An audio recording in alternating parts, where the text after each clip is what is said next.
මං 2021 ප්‍රශ්නේ සිංහල පේපර් එක තමයි අරගන්නේ. ඉංග්‍රීසි පේපර් එක තියෙන කට්ටිය පාස් පේපර් බුක් එකෙන් පොඩ්ඩක් රිෆර් කරන්න.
right මේ තියෙන්නේ අපි ගිය සතියේ කතා කරපු දේවල් ටික. අපි එතනටම අරගමු පේපර් එක.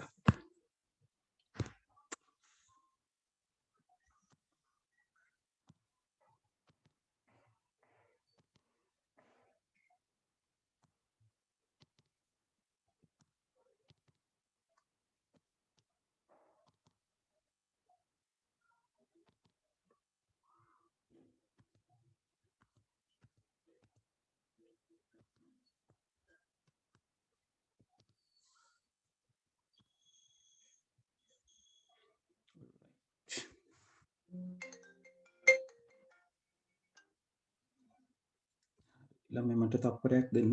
ඉස්කෝලේ මේ දවස්වල ටර්ම් ටෙස්ට් යනවා. ඒක නිසා මට ඉන්වෝල්ව් වෙන්න වෙනවා පොඩ්ඩක්.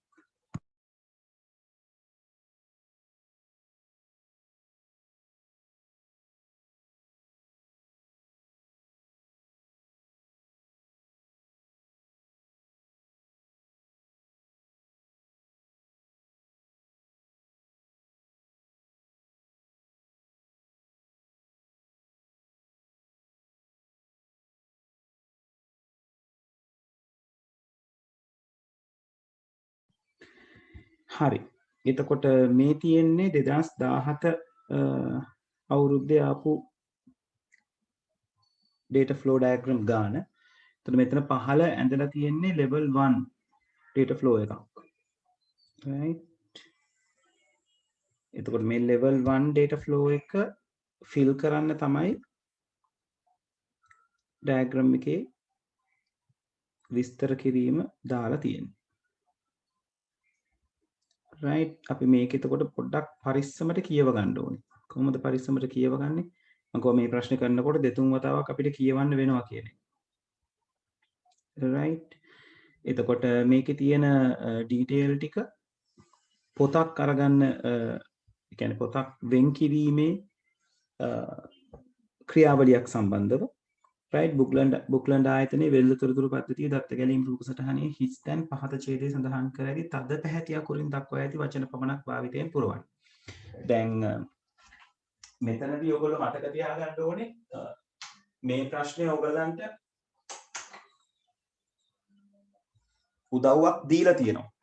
තද පැහැති අකුරෙන් පුරවන්න කියලා. ඒ කියන්නේ මේක very first ප්‍රශ්නේ level 1 diagram එකකට අදාළව අහපු. එතකොට level 1 diagram එකේ පුරවන්න ඕන වචන bold face වලින් දාලා තිබුණා. ඒකෙන් හරි විදිහට වචනය අල්ල ගැනීම තමයි අපිට කරන්න තියෙන්නේ. right. එතකොට ඒක හරියට අල්ල ගන්න නම් සිනාරියෝ එක අපේ ඔළුවේ හරියට වැඩ කරන්න ඕනේ. හරි. එතකොට මේකේ මේගොල්ලෝ කියලා තිනවා බුක්ලෑන්ඩ් යනු වෙනත් මූලාශ්‍ර මගින් සාමාන්‍යයෙන් ලබාගත නොහැකි දුර්ලභ පොත් වෙළඳාම සම්බන්ධයෙන් විශේෂත්වයක් දක්වන පොත්හලකි. දුර්ලභ පොත්වල මිල ඉහළ මිල නිසා බුක්ලන්ඩ් ආයතනයේ පුරුද්දක් වශයෙන් ඕනෑම පොතකින් එක් පිටපතක් පමණක් වරකට රඳවා ගනී. එතකොට ඒ ෂොප් එකේ තියෙන්නේ එක පොතකින් එක කොපි එකයි. සාමාන්‍යයෙන් පාරිභෝගිකයෙක් පොතක් ගැන විමසීමක්. ඒතර පොත ගැන විමසීම කියන එක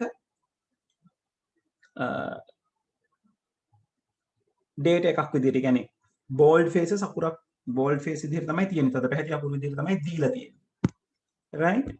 එතකොට පොතක් ගැන විමසීමක් දුරකථනයෙන් කරනුයේ බුක්ලෑන්ඩි විකුණුම් සහායක ගෙනි. ඇය එවිට ඔවුන්ගේ තොගයේ එවැනි පොතක් ඇද්දැයි පිරික්සීමට භාණ්ඩ ලේඛන ගොනුව තුළ පොතෙහි විස්තර පරීක්ෂා කරයි. right? භාණ්ඩ ලේඛන ගොනුව තුළ එම පොතෙහි විස්තරය හමු වුවහොත් වෙළඳ සහායක රැඳවුම් ඉල්ලීම් බන්දේසිය පරීක්ෂා කර බලා.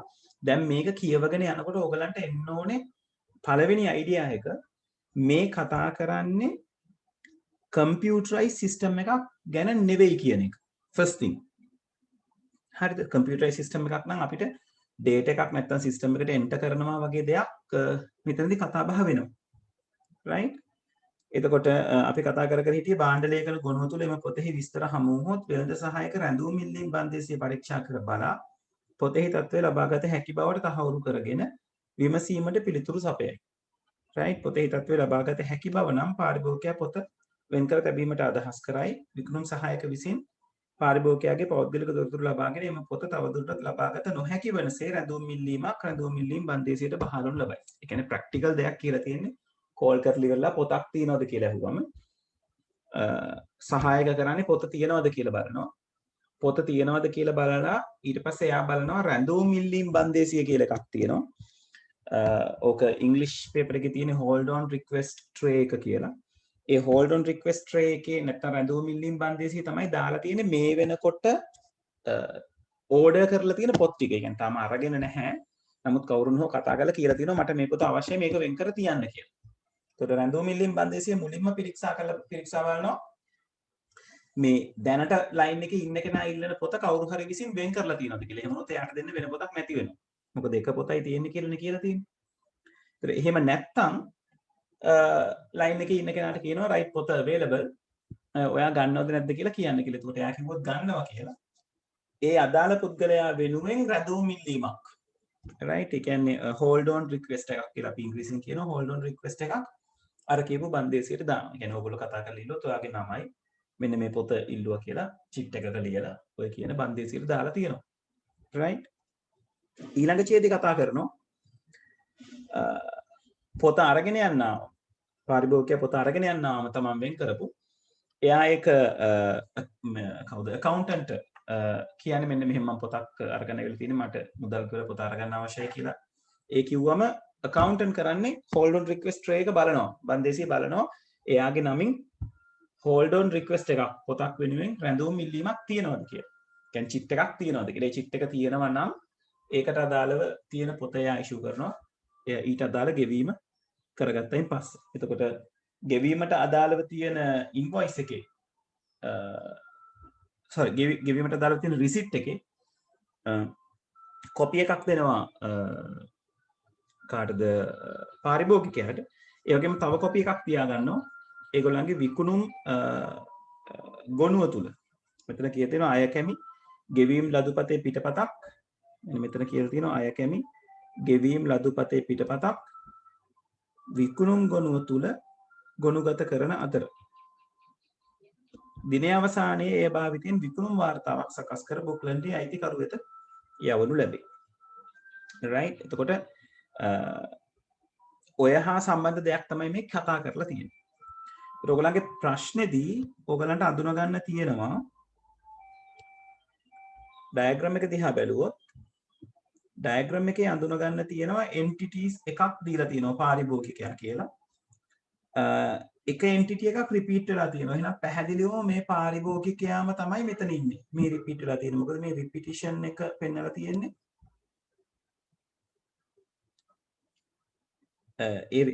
එක entity එකක් repeat වෙනවා නම් හැමතැනම අපි කිව්වේ ඇලේර පාවිච්චි කරන්න ඕනේ කියලා. මෙතන පාරිභෝගිකයා නම් පැහැදිලිවම අපිට මෙතන පාරිභෝගිකයා කියලා අරගන්න පුළුවන්.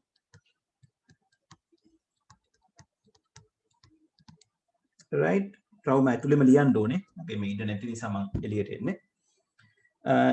ඊළඟට සාමාන්‍ය විදිහට මේ සිනාරියෝ එක මොන වගේද කියලා අපි අල්ලගන්න ඕනේ සහ මතක තියාගන්න ඕනේ මේ data flow වල තියෙන විතරම data විතරයි කියලා.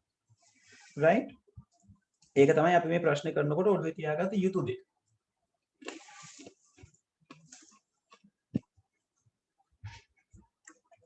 හරි අපි මුලින් ඉඳලා සිනාරියෝ ගැන හිතුවොත් මුලින්ම පාරිභෝගිකයා කරන්නේ පොතක් ගැන විමසීමක් කරන එක. ඒ කියන්නේ මෙන්න මෙතන එක පෙන්නලා තියෙනවා. ඔන්න පොත ගැන විමසීම කරා. ඊළඟට වික්‍රම සහායක මොකද කරන්නේ? භාණ්ඩ ලේඛන ගොනුවේ පොත ගැන විස්තර තියෙනවද කියලා බලනවා. ඔන්න ඒක. ඊළඟට ඒ වගේම තමයි එයා ඊළඟට කරන තව වැඩක් තියෙනවා. භාණ්ඩ ලේඛන ගොනුවේ පොත තියෙනවද කියලා බලනවා. hold on request එකේ රැඳවුම් ඉල්ලීම් බන්දේසියේ රැඳවුම් ඉල්ලීමක් වැටිලා තියෙනවද? නැත්නම් පොතේ තත්ත්වය මොන වගේද කියන එකක් එයා හොයලා බලනවා. ඕගලන්ගේ මේ ප්‍රශ්නේ මේ පොතක් ගැන විමසීම කියන එක මෙතන පාවිච්චි කරලා තියෙනව නේද? excuse me. ඒ කියන්නේ මේ ඩේටා එක පාවිච්චි වෙනවා. විකුණුම් සහායක කියන එක process එක කරන කෙනා විදිහට මෙතන දක්වලා තියෙනවා. right? ඊළඟට භාණ්ඩ ලේඛන ගොනුවේ හොයලා බලනවා කියලා තියෙනවා. ඒතර භාණ්ඩ ලේඛන කියන එක මේ data store එක ඇතුලේ දාලා තියෙනවා. ඒක manual data store එකක් කියලා නම් කරලා තියෙනවා නේද? M1 කියලා නම් කරලා තියෙනවා. ඊළඟට කියලා තියෙනවා පොතෙහි විස්තර පරීක්ෂා කරනවා කියලා තියෙනවා භාණ්ඩ ලේඛන ගොනුවෙන්. ඒ වගේම තමයි භාණ්ඩ ලේඛන ගොනුව තුළ එම පොතෙහි විස්තර හමු වුවහොත් වෙළඳ සහායක රැඳවුම් ඉල්ලීම් බන්දේසිය. රැඳවුම් ඉල්ලීම් බන්දේසිය කියලා කියන්නේ data තියාගන්න පුළුවන් තැනක්. මේ රැඳවුම් ඉල්ලීම් බන්දේසියේ තියෙන්නේ රැඳවුම් ඉල්ලීම් කියන එක. right හරි මම කිව්වේ චිට් එකක් දානවා වගේ විදිහක් කියනවා. ඒතර රැඳවුම් ඉල්ලීම් බන්දේසිය පරීක්ෂා කර පොතෙහි තත්ත්වය ලබාගත හැකි බවට, ඒ කියන්නේ receivable කියන බවට තොරතුරු සපයලා විමසීමට පිළිතුරක් සපයනවා කියලා කියනවා. ඒතර ඕක කොහොමද පෙන්නලා තියෙන්නේ? භාණ්ඩ ලේඛන ගොනුවෙන් පොතෙහි විස්තර ටික දෙනවා කියලා තියෙනවා. ඒක මෙතනින් භාණ්ඩ ලේඛන ගොනුව රිෆර් කරනවා කියන එක පෙන්නලා තියෙනවා. ඊළඟට පොතෙහි තත්ත්වය බලනවා කියලා තියෙනවා නේද? පොතෙහි තත්ත්වය බලන්නේ රැඳවුම් ඉල්ලීම් බන්දේසිය. දැන් මම කිව්වා data store එකක් නම් අපි ඒක දැන් ෆයිල් දැන් purchasing ගැන තියෙන ෆයිල් එක අපි purchase file කියලා data store එකේ ලියන්නේ නැහැ. ඒකේ නම විතරනේ ලියනවා කිව්වේ. ඒ කියන්නේ මෙතන ඕගොල්ලෝ ලියන්න ඕනේ රැඳවුම් ඉල්ලීම්. ඒක හරියට ෆයිල් එකක අපි ලියන නම වගේ. right cardboard ෆයිල් එක අපි දාලා තියෙනවා නම් chits ටික ඒ cardboard ෆයිල් එක අපි නම් කරලා තියෙනවා රැඳවුම් ඉල්ලීම් කියලා. ඒතකොට ඒ cardboard ෆයිල් එක ඇරියම ඒක ඇතුලේ තියෙන රැඳවුම් ඉල්ලීම්. right? ඒතර මේ රැඳවුම් ඉල්ලීම් බලලා මොකද්ද මෙයා සපයගන්නේ? පොතෙහි තත්ත්වය. මෙතනින් ගන්න පොතෙහි තත්ත්වය. book status කියලා අපි කියනවා. ඒතර ඒ කරලා මොකද කරන්නේ? විමසුමට පිළිතුරු ලබා දෙනවා. හරි. මට කන්ෆර්ම් කරන්න ඔතනට වෙනකම් පැහැදිලිද සිද්ධ වෙච්ච දේ කියන එක?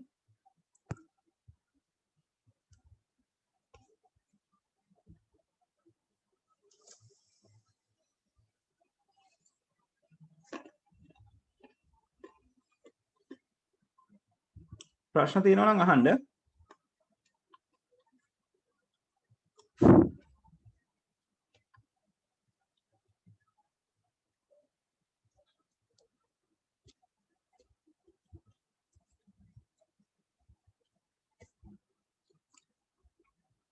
ළමයි පැහැදිලි නම් කන්ෆර්ම් කරන්න. නැත්තම් කියන්න ආයි කරන්න කියලා.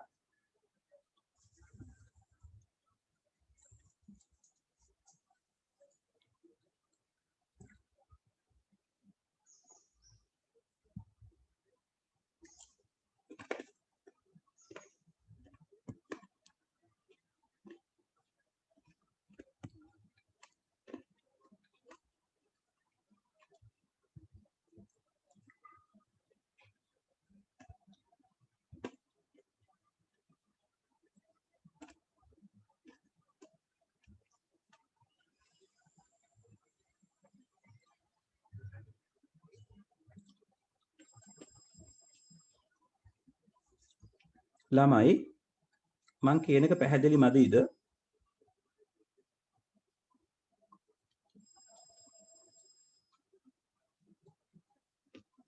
නැත්නම් මං කියන එක කැඩි කැඩි දැහෙන්නේ?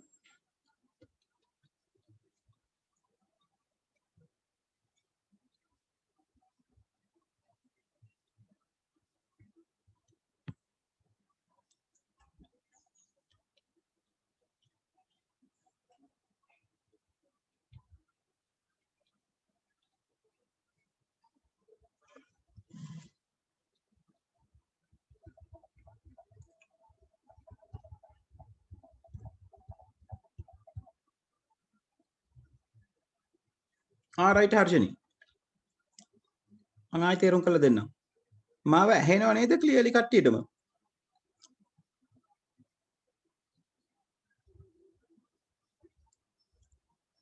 රයිට්. හරි.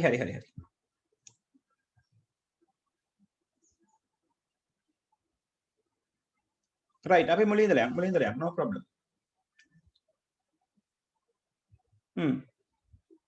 මට හිතෙනවා වඩා හොඳයි මේක අපි මේ විදිහට අඳිනවා නම් කියලා.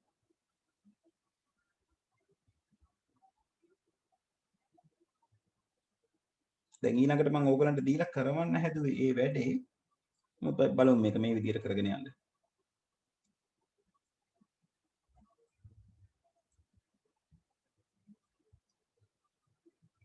හරි. මට පොඩි දෙයක් දැනගන්න ඕනේ. හර්ෂණී දුව මට චුට්ටක් කියන්න.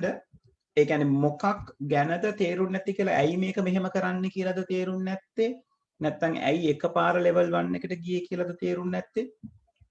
context diagram එක අඳින්නේ නැත්තේ ඇයි කියලා වගේ ප්‍රශ්නයක් නිසාද තේරුන්නේ නැත්තේ? නැත්නම් මේක කියපු දේ කොහොමද manage කරගන්න කියන එක තේරුන්නේ නැත්තේ?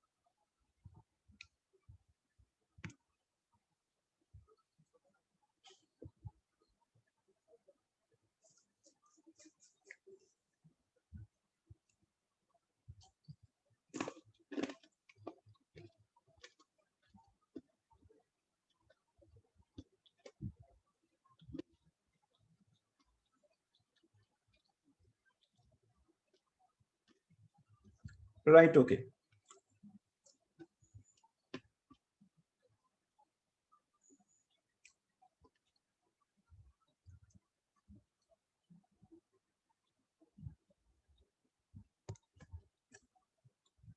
හරි.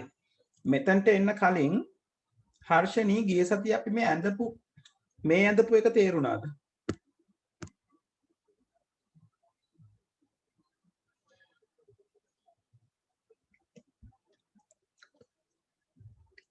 අපි මෙතන කරපු දේ තේරුණාද?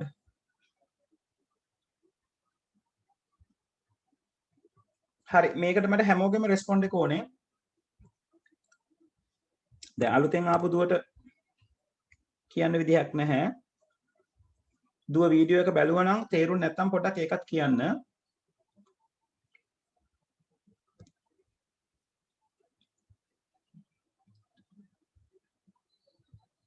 මේක ගිය සතියේ කරපු මේ ඩයග්‍රෑම් එක හැමෝටම තේරුණාද?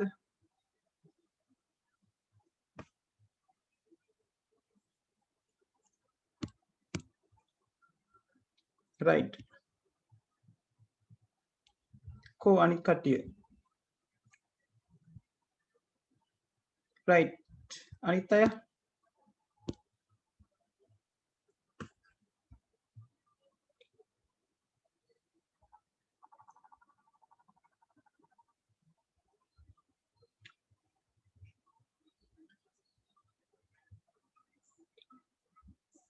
හරි.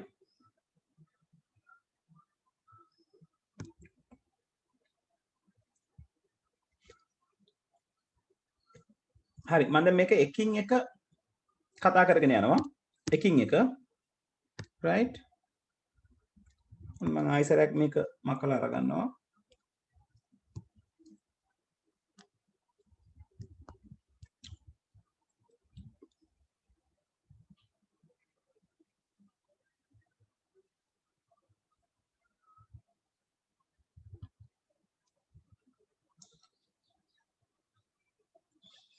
right.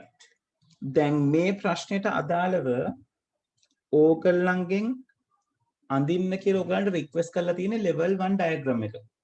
දැන් සාමාන්‍යයෙන් අපි DFD එකක් අඳිනවා නම් ඇත්තටම අඳින්න ඕනේ context diagram එක ඇඳලා level 1 එක fill කරන්න ඕනේ. right context diagram එක ඇඳලා ඒකෙන් තමයි අපි ගිය සතිය අර කතා කරපු විදිහට level 1 එක හරි ගස්සන්න තියෙන්නේ. නමුත් මෙතන එක සැරේ ඕගොල්ලන්ට level 1 එක අඳින්න කියලා කියලා තියෙනවා. හැබැයි උදව්වක් දීලා තියෙනවා. level 1 එක ඒගොල්ලෝ භාගයට ඇඳලා ඒකට අදාළව තියෙන data ටික fill කරන්න තමයි ඕගොල්ලන්ට කියලා තියෙන්නේ. ඔයා එහෙනම් manage කරගන්න ඕනේ මොන වගේ දත්ත මොන වගේ තැන් වලට ගැලිය යුතුද කියන එක. right අපි අර ගිය සතියේ කතා කරපු විදිහට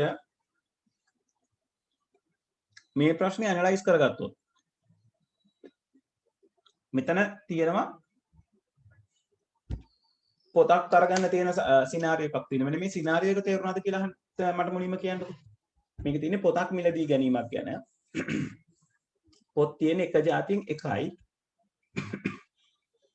ඒක මිලදී ගන්න විදිහ තමයි කෝල් එකක් දීලා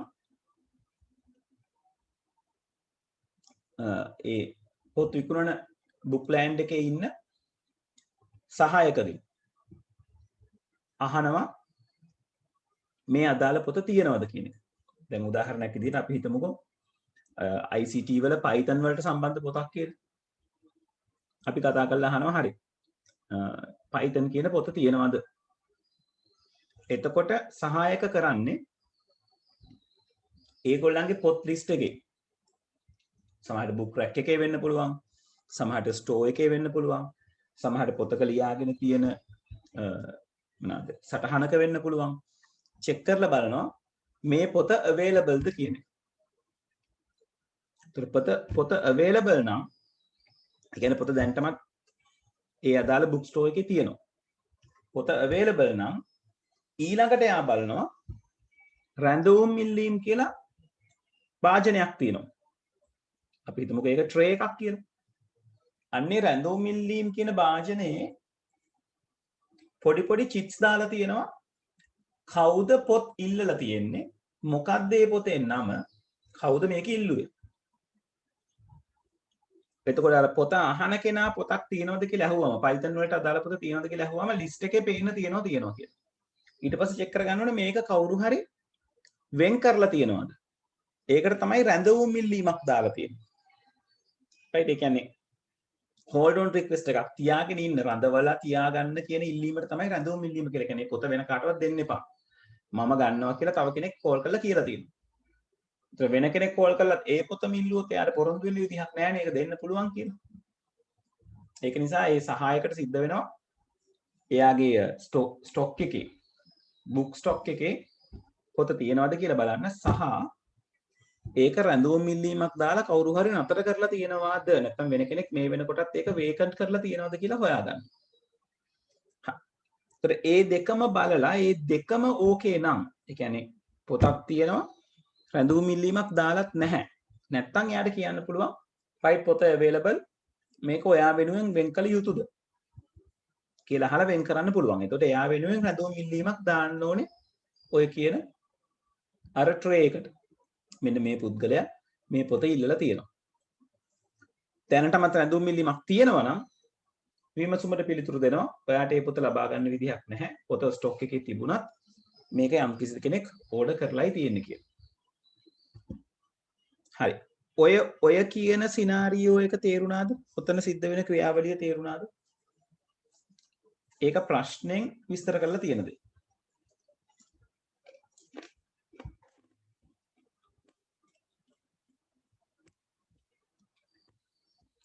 right අනිත් අය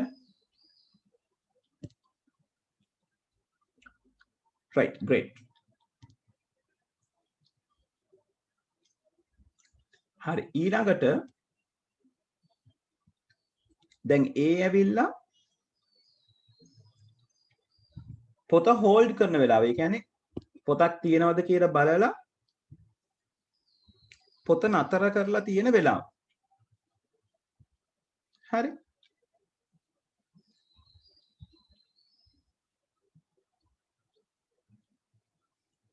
ඊළඟට කතා කරනවා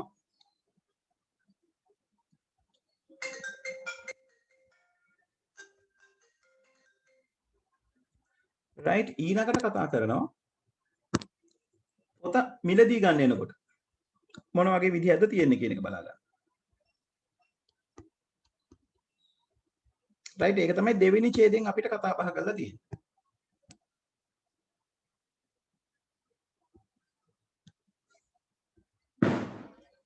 එතකොට දෙවෙනි ඡේදයෙන් කියනවා පොත අරගන්නාවම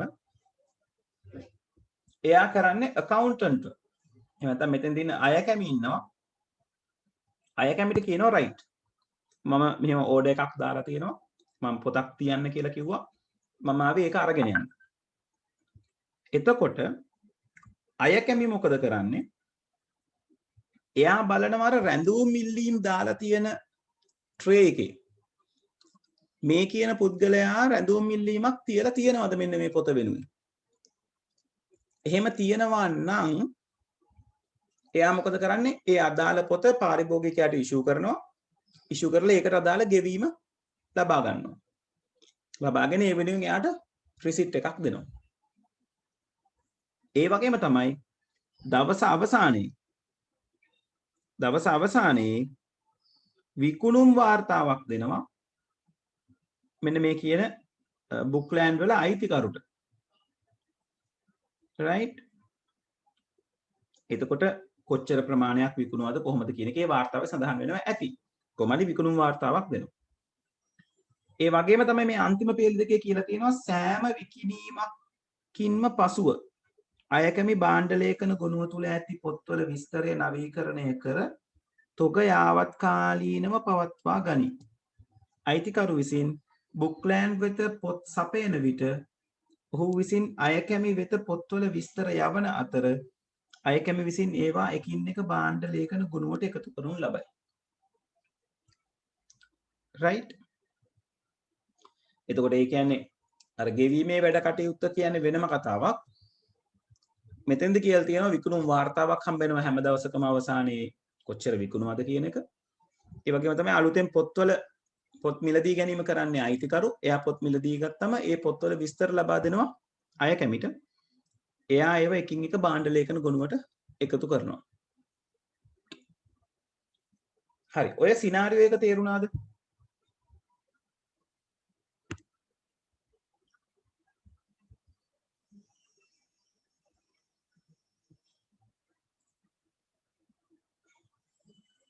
ඔව්. දෙවෙනි සිනාරියෝ එක තේරුණාද?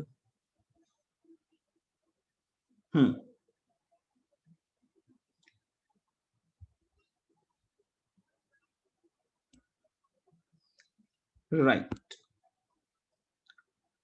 හරි ඊළඟට තියෙන්නේ ඔන්න ඔය දැන් level 1 එක අපි අඳින්නේ external entity එකයි ඇතුලේ සිද්ධ වෙන processes ටිකයි වෙන්වෙන්ව පෙන්නන්නනේ. දැන් context එක ඇඳනම් වෙන්නේ මේ bookland කියන සමාගමේ ඇතුලේ තියෙන processes පෙන්නන්නේ නැහැ. එළියෙන් එයත් එක්ක ඉන්ටරැක්ට් වෙන අය. මොනවාද එවන දත්ත මොනවාද ලබා ගන්න දත්ත කියලා වෙන් කර ගන්නවා. එතකොට එළියෙන් සම්බන්ධ වෙනවා මේ bookland කියන ආයතනයත් එක්ක එළියෙන් සම්බන්ධ වෙනවා පාරිභෝගිකයා කියන කෙනා. ඇතුලේ වැඩ කරන කෙනෙක් තමයි විකුණුම් සහායක. sales assistant. ඒ වගේම තමයි clerk. accountant. එතකොට අයිතිකරු උනත් මේ කියන මේ process ටික සිද්ධ වෙන තැනට බාහිරින් තමයි සම්බන්ධ වෙන්නේ. එයා තමයි පොත්වල විස්තර එවන්නේ. එයාට වාර්තාවක් හම්බ වෙනවා. එයාට එතකොට external party එකක් විදිහට තමයි මේකට involve වෙන්නේ. එතකොට ඒ කියන්නේ අපිට external entities විදිහට ගත්තොත් මේකේ entities දෙකක් ගැන කතා බහ කරන්න පුළුවන්. එක්කෙනෙක් පාරිභෝගිකයා අනිත් එක්කෙනා අයිතිකරු. දැන් ඒක අපිට ප්‍රශ්න දිහා බැලුවමත් පොඩ්ඩක් තේරුම් ගන්න පුළුවන් නේද? මේ පොත්වල විස්තර ලබා දීමක් කරන එන්ටිටි එකක් ඉන්නවා. එතකොට මේ මෙතන ඡේදයේ අන්තිම ටිකේ ඉදිරිපත් වෙනවා නේද? ඔහු විසින් අයකැමි වෙත පොත්වල විස්තර යවන අතර අයකැමි විසින් ඒවා එකින් එක භාණ්ඩ ලේඛන ගොනුවට එකතු කරනු ලැබයි. ඒ කියන්නේ බුක් ප්ලෑන් කියන ආයතනයේ අයිතිකරුත් අදාළ වෙනවා මේ කියන එන්ටිටි එකට එක්ස්ටර්නල් එන්ටිටි එකක් විදිහට. ඒතර එක්ස්ටර්නල් එන්ටිටිස් දෙකක් තියෙනවා. ඒක මීටර්ද?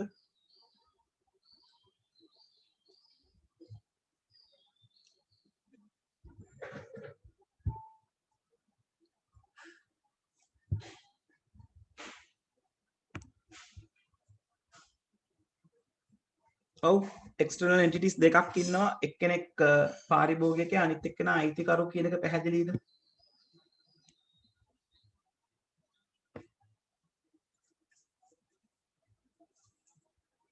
right.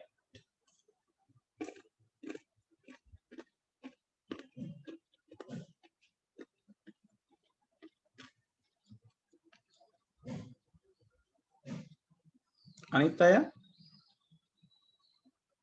කන්ෆර්මේෂන් ආවේ නැහැ අනිත් අයගෙන්.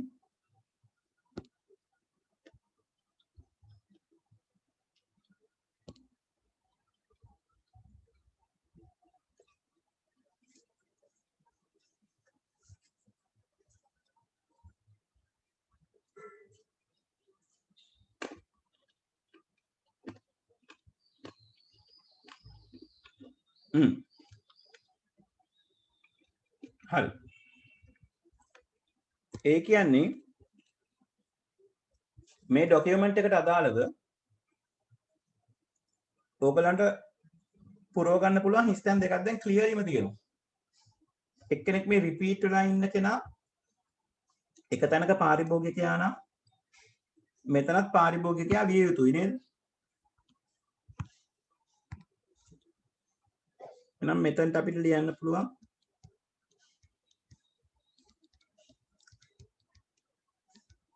පාරිභෝගිකයා කියලා.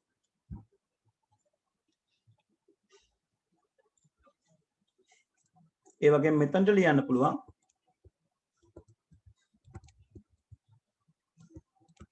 අයිතිකරු.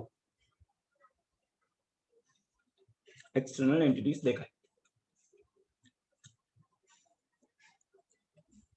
අපි මුලින් ඉඳලා සිනාරියෝ එක ගැන නැවත හිතුවොත් මුලින් පාරිභෝගිකයා පොත ගැන විමසීමක් කරනවා කියලා තියෙනවා නේද? ඒ කියන්නේ මේ ලයින් එක. විමසීමක් කරාම මොකද කරන්නේ? විකුණුම් සහායක වැඩ දෙකක් කරනවා. එකක් මෙන්න මේ භාණ්ඩ ලේඛනය කියන data store එක. පාවිච්චි කරලා බලනවා පොතේ විස්තර කොහොමද කියලා. කියන්නේ පොත තියනවද? ඒගොල්ලන්ගේ ස්ටොක් එකේ පොතක් තියනවද එහෙම? දෙවෙනියට යා කරනවා අර hold on request tray එක පාවිච්චි කරලා ඒ කවුරු හරි කෙනෙක් ඒක වෙන් කරලා තියනවද නැද්ද කියන එක දැනගන්නවා. ඕකට ඕගලන්ගේ විස්තර කිරීමේ පෙන්නලා තියෙනවා පොතෙහි తত্ত্বය බලනවා කියලා. පේනවද? වෙළඳ සහායක රැඳවුම් ඉල්ලීම් බන්දේසිය පරීක්ෂා කර බලා පොතෙහි తত্ত্বය ලබා ගත හැකි බවට තහවුරු කරගෙන විමසීමට පිළිතුර සපයයි. එහෙම වැඩ දෙකක් කරනවා කියන එක පැහැදිලිද?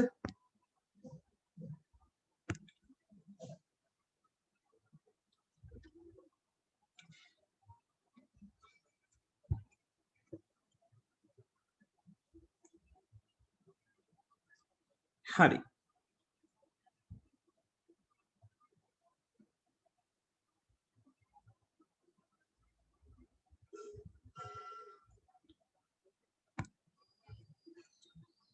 එහෙම වුණාම ඒක කොහොමද අපි DFD එකේ පෙන්නන්නේ? level 1 එකේ පෙන්නන්නේ?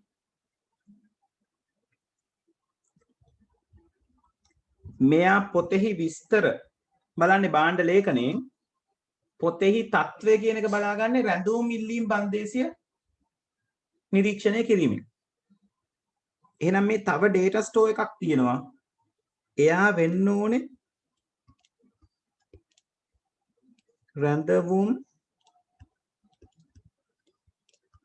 ඉල්ලීම් කියන ලේබල් එක අලවපු මොකක් හරි ට්‍රේ එකක්.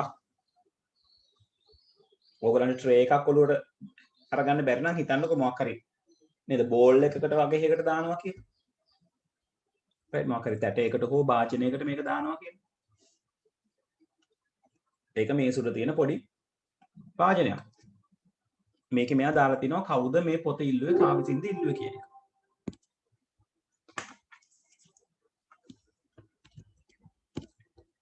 එතකොට ඒ නිසා මෙතන මාරු වෙන දත්තය ඩේටා එක තමයි book status නැත්නම් පොතෙහි තත්වය කියන්නේ.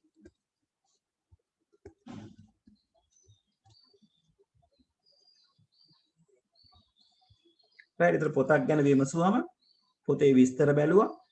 රැඳුම් ඉල්ලීම් බන්දේසියෙන් පොතේ තත්වය බැලුවා. රැඳුම් ඉල්ලීම් බන්දේසිය කියලා කියන්නේ data store එකක්. ඒක temporary store කරන එකක් නේද පේනවද? T1 කියලා දාලා තියෙනවා.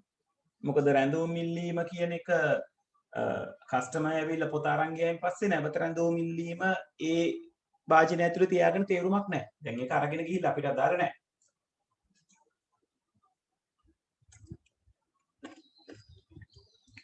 ඔය දෙක වැටිච්ච හැටි තේරුණාද?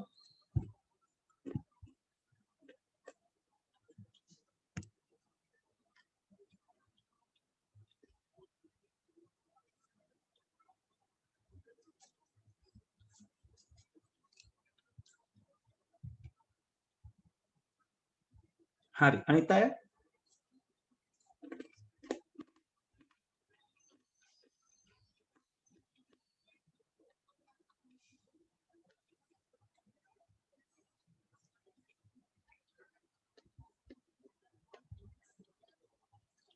හරි දෙන්නෙක් කන්ෆර්ම් කරා අනිත් කට්ටිය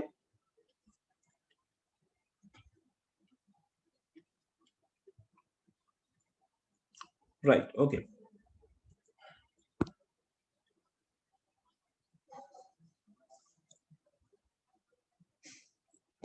හරි ඊළඟට යා කියලා තියෙනවා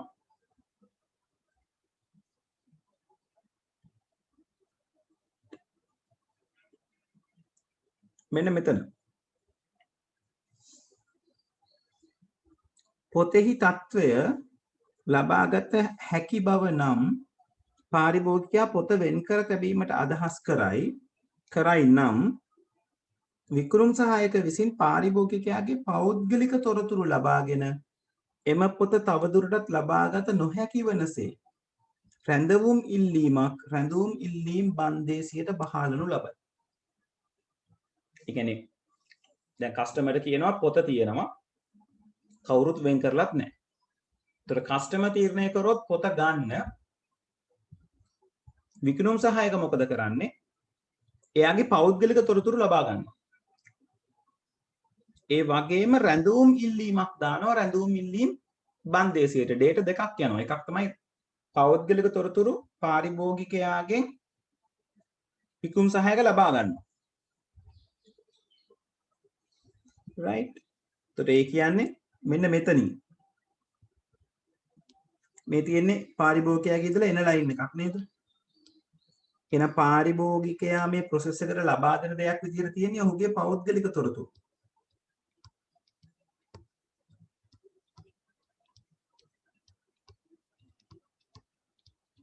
personal details. ඒ වගේම තමයි කියලා තියෙනවා order කරොත් රැඳවුම් ඉල්ලීමක් දානවා කියලා රැඳවුම් ඉල්ලීම් බන්දේසියට.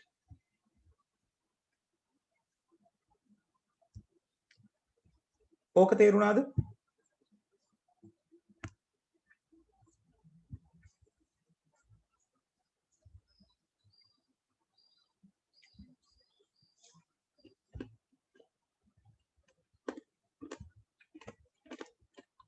right අනිත් අය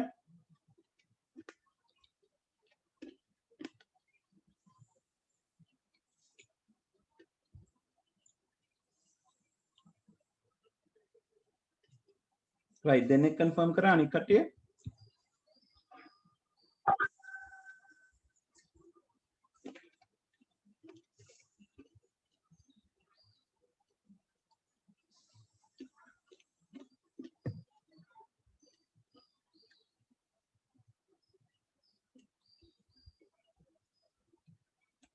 හරි ඔන්න භාගයක් හරි ඊළඟට ගෙවීම ගැන ගෙවන්නවම මොකද වෙනවා කියලා තියෙන්නේ ඒ කියන්නේ පොත ගන්නවම එම පාරිභෝගිකයා ගෙවීම කර පොත ගෙන යාමට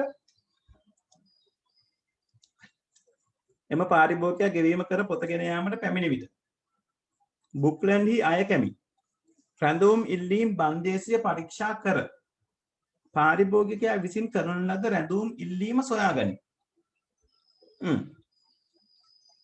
එතකොට මෙතන මේ ප්‍රොසෙස් එක කරන්නේ පැහැදිලිවම විකුණුම් සහායකනේ. ඒක ලියලා තියෙනවනේ. එහෙනම් තව එක ප්‍රොසෙස් එකයි ඉතිරි වෙලා තියෙන්නේ.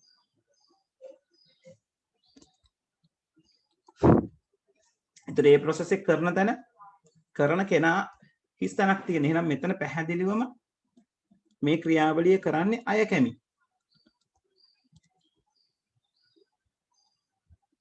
එයා මොකද කරන්නේ? රැඳවුම් ඉල්ලීම් බන්දේසියෙන් මේ රැඳවුම් ඉල්ලීම වළංගු එකක්ද කියලා පරීක්ෂා කරගන්නවා. එහෙනම් එයා රැඳවුම් ඉල්ලීම් බන්දේසියෙන් දැන් අරගන්න දත්තය මොකද්ද? රැඳවුම් ඉල්ලීම කියන එක. hold on request එක. එයා එතනදී පොතෙහි තත්ත්වය බැලිල්ලක් කරන්නේ නැහැනේ. පොතේ තත්ත්වය බලන්නේ කලින් සැරේ විකුණුම් සහායක available ද නැද්ද කියන එක තීරණය කරන්න. මෙතනදී කරන්නේ රැඳවුම් ඉල්ලීම තියෙනවද නැද්ද කියන එක තීරණය කිරීම. ඒ නිසා මෙතෙන්දී ආ බලන්නේ රැඳවුම් ඉල්ලීම කියන தත්ත්වය. දෙකම අපිට රැඳවුම් ඉල්ලීම් කියන බන්දේසියෙන් ලබා ගන්න පුළුවන්. එහෙම රැඳවුම් ඉල්ලීමක් කරලා තියෙනවා නම් පාරිභෝගිකයාට කියනවා ගෙවීමක් සිද්ධ කරන්න. ඒ ගෙවීමට අදාළව කොහොමද ගෙවීම පිළිගෙන එම රැඳවුම් ඉල්ලීම වළංගු නම් පාරිභෝගිකයා විසින් කරන ලද ගෙවීම පිළිගෙන ගෙවීම් ලදුපතක් පාරිභෝගිකයාට ලබා දී. ඒ කියන්නේ ගෙවීම මෙහෙම අරගෙන ගෙවීම් ලදුපත පාරිභෝගිකයාට ලබා දෙන්න ඕන.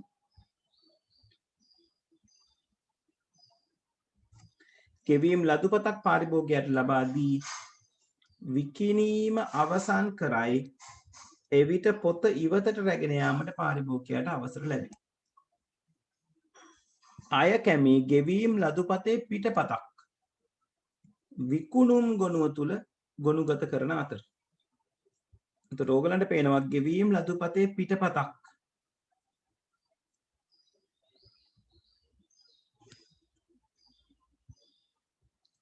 පහළට එනවා කියලාත් පෙන්නලා තියෙනවා ඉහළට යනවා කියලාත් පෙන්නලා තියෙනවා. මේ බලන්න.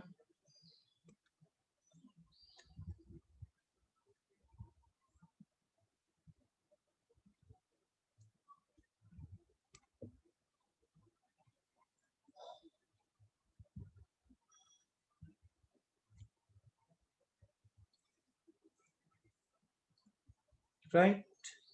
එතකොට ගෙවීම් ලදුපතේ පිටපතක් මෙයා දානවා කියලා තියෙන්නේ විකුණුම් ගොනුවට. ඒ කියන්නේ මෙතන විකුණුම් කියලා ලියවෙන්න ඕනේ. මෙතන විකුණුම් ගොනුව කියලා අපි ලියන්නේ නැහැ. මම කියවනේ data store එක තමයි ගොනුව වෙන්නේ. ඒතර data store එකට දාලා නම ඒ ගොනුව කියන වචනේ නැතුව නේද අපි ෆයිල් එකක් නම් කරනවා නම් ඒ ෆයිල් එකේ අපි ලියන්නේ sales. ඒතර sales ෆයිල් එක ගන්න කිව්වම sales කියලා නම ගහලා තියෙන ෆයිල් එක ගන්නවා. ඒ ෆයිල් එක කියන්නේ data store එක. right ඒ වගේ මෙතන විකුණුම් කියන නම ගහලා තියෙන ෆයිල් එකේ ඒතර data store එකට එන නම විකුණුම්. right එතකොට පොත තියෙනවද කියලා රැඳවුම් ඉල්ලීමෙන් බලනවා. sorry රැඳූ මිල්ලීමක් තියෙනවද කියලා රැඳූ මිල්ලීම් බන්දේසියෙන් බලනවා. එතෙන්දි ගන්න රැඳූ මිල්ලීම. ඊළඟට ගෙවීම ලබා ගන්නවා. ගෙවීමට අදාළ ලදුපතක් දෙනවා නැවත පාරිභෝගිකයාට. ඊළඟට ලදුපතේ පිටපතක් ගෙවනවා විකුණුම් ගොනුවට. ඊළඟට තමයි තව දෙයක් කියලා තියෙන්නේ. මේ ඊතල දෙපැත්තට එන එක අපිට සාධාරණීකරණය කරගන්න වෙන්නේ ඊළඟට කියලා තියෙන දේවල් වලින්. මෙන්න මෙතනින් පටන් ගන්නවා. දිනය අවසානයේ එය භාවිතයෙන් එය කියලා කියන්නේ විකුණුම් ගොනුව කියන එක. විකුණුම් වාර්තාවක් සකස් කර බුක්ලන්ඩි අයිතිකරු වෙත යවනු ලැබේ.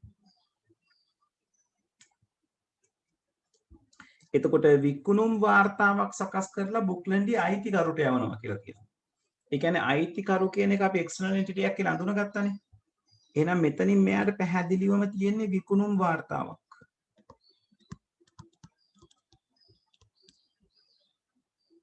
right ඒක ලිව්වම ගාන ඉවරයි. ගාන ක්ලියර්. නමුත් ඒක උනේ කොහොමද? විකුණුම් වාර්තාව හදන්න ගෙවීමේ ලදුපතේ පිටපත් නැවත භාවිතා කරනවා. ඒ වගේම තමයි ඒ ගෙවීමේ ලදුපත් පිටපත් භාවිතා කරලා තමයි කොච්චර ප්‍රමාණයක් විකුණුවද කියන රිපෝට් එක හදන්නේ. රිපෝට් එක මේ කියන process එක ඇතුලේ සිද්ධ කරගන්න පුළුවන්. හරි. ඔතනට වෙනකන් තේරුණාද? කන්ෆර්ම් කරන්න.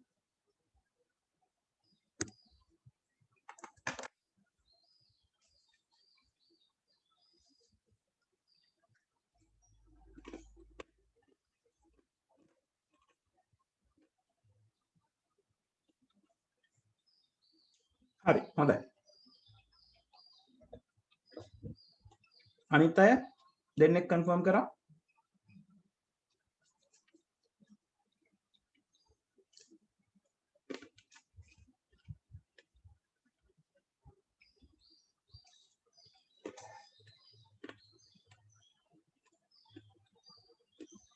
right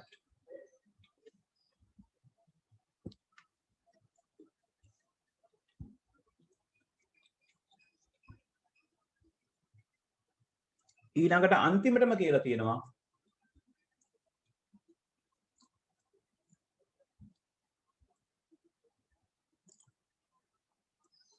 මෙන්න මෙතන මම මේක ආයෙ මකලා අරගන්න.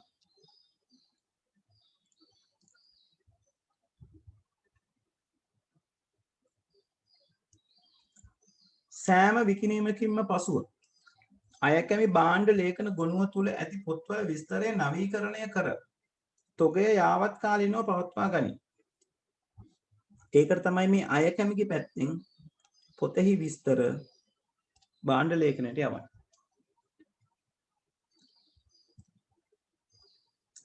right ඒ වගේම තමයි අයිතිකරු විසින් බුක්ලන්ඩ් වෙත පොත් සපයන විට ඔහු විසින් අයකැමි වෙත පොත්වල විස්තර යවන අතර right ඒ කියන්නේ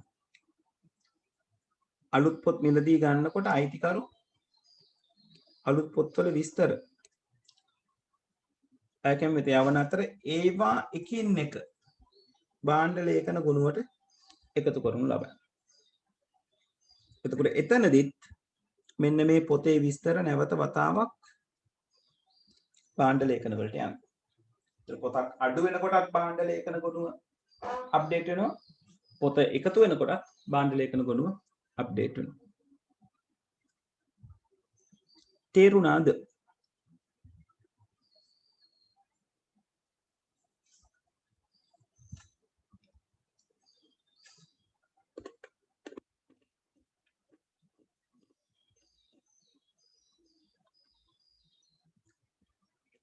හරි දෙන්නෙක් කන්ෆර්ම් කරා අනික් කට්ටිය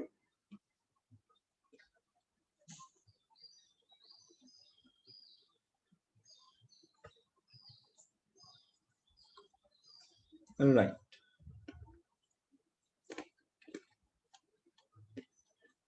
හරි දැන් මොම කියවන්න 2018 ගාන 2018 ඕක ඕගොල්ලන්ට එන්නේ එසේ පේපර් එකේ අන්තිම ගාන විදිහට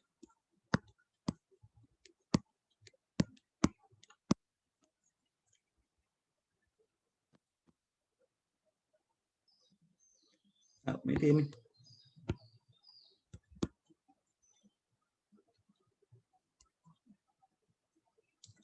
මම හිතනවා හැමෝම ගාම පාසල් බුක් එක ඇති කියලා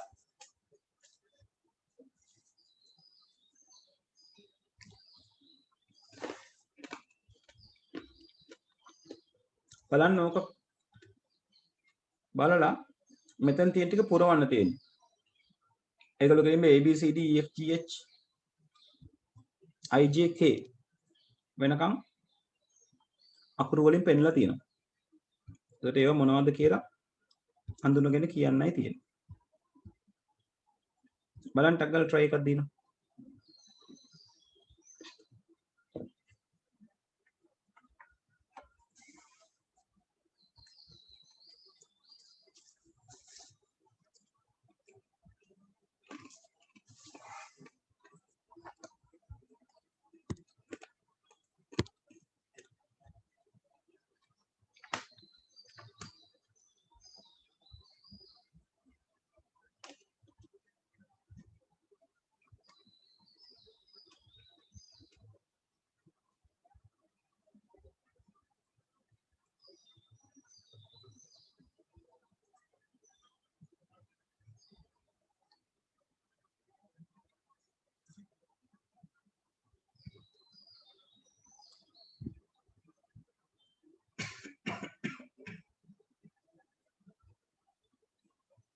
දැන් හැමෝම Tamanට තේරෙන විදිහට උත්තර ටික ලියලා මට එවන්න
ළමයි දැන් මේක පැය භාගයක ප්‍රශ්නයක් right එතකොට පැය භාගයේ ඇතුළත දැන් මේකේ බෝල්ඩ් කරපු දේවල් නැහැ ඔයගොල්ලෝ සැලකිලිමත් වෙන්න ඕනේ නිතරම දත්තයක් එහෙ මෙහෙ කරන්න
right සහන් උත්තර ටික එව්වා කො බලමු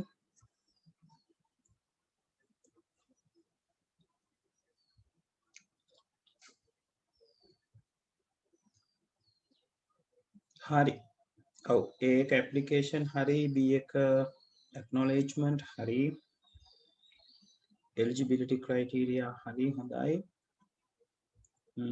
D එක request ඔව් සහන් D එක මොකක් සම්බන්ධයෙන් request එකද කියනවා නම් වඩා හොඳයි ඒ කියන්නේ request for electoral list නැත්නම් application for electoral list කිව්වත් හරි ඒකට එතන හදාගන්න E එක හරි F එකත් request එක මොකක්ද කියන එක එතන බලන්න resident status නේ so request for resident status right නැත්නම් අර request කියලා තැන් දෙකේම තියෙනකොට request එක specify කරගන්න බැරි වෙනවා right confirmation of residence acceptance or rejection status hari I කියන එක සහන් interview නෙවෙයි interview කිව්වම ඒක මොකද්ද ක්‍රියාවක් වෙනවනේ නේද interview schedule වෙන්න ඕනේ right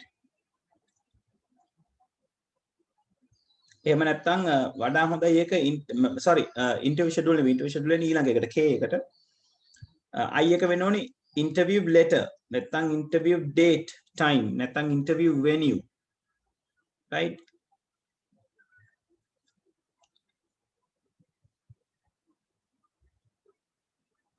ඊළඟට K එකයි J එකයි K එකයි හරි ඒ දෙකම interview schedule තමයි එන්න ඕනේ හොඳයි 2019 ප්‍රශ්නෙත් ඔහොම බලන්න 18 කරලා ඉවර වෙච්ච එකේ 19 එකත් ඔය જાතියමයි 19ත් අන්තිම ප්‍රශ්නේ 6 වෙනි ප්‍රශ්නේ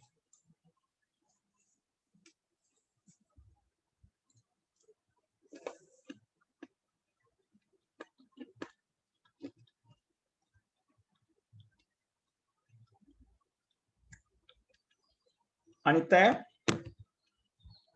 ඕක try කරලා එවන්න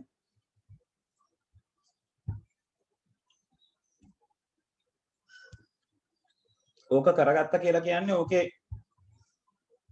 ඔය අවුරුද්දේ ලකුණු දීලා තියෙනවා ඔව් ලකුණු 6ක්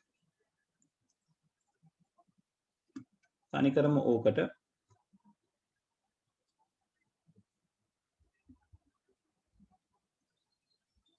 ඊට පස්සේ තියෙනවා කාර්යබද්ධ හා කාර්යබද්ධ නොවන ඒවා ලියන්න කියලා ඒ ටික ලකුණු 4යි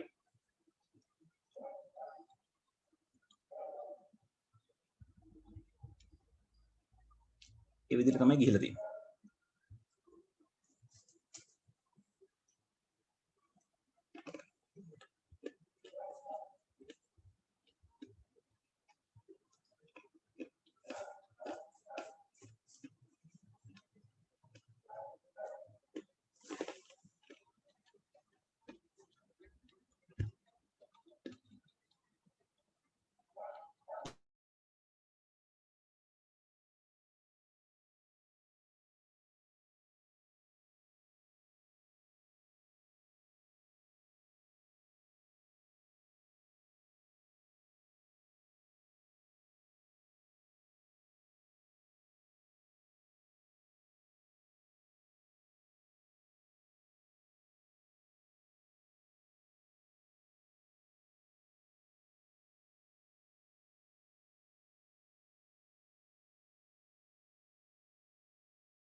හරි හර්ෂණී දුවගේ උත්තර ටික ආව බලමු.